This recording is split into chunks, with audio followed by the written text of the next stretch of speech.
जांभल्या सापोर आहे हा नाही कांडलीचा आहे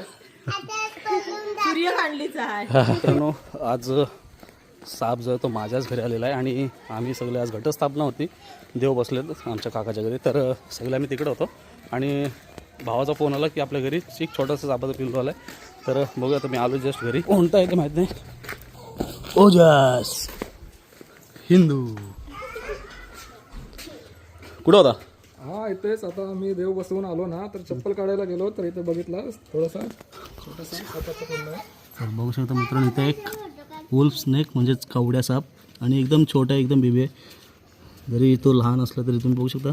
कशा प्रकारे अटॅकच्या पोझिशनला राहिलेला आहे तो काही लोकांनी तर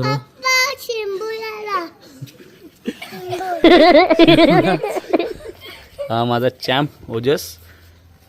सर्दी झाली त्याला तर बघू शकता मित्रांनो एवढा लहान आहे तर तो कशा प्रकारे अटॅक करेल बघू शकता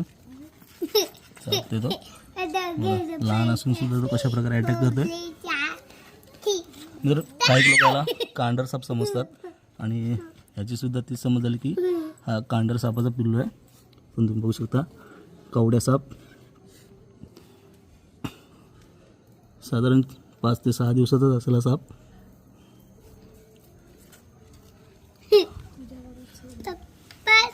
छोटी बॉटल आहे मित्रांनो हा जो साप आहे हा भिंतीवरती सहजपणे चढून जातो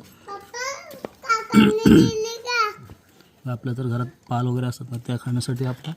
घरात वगैरे येतो तर मित्रांनो आता आपण याला लगेच परवानगीच रिलीज करू जांभल्या सापोर आहे हा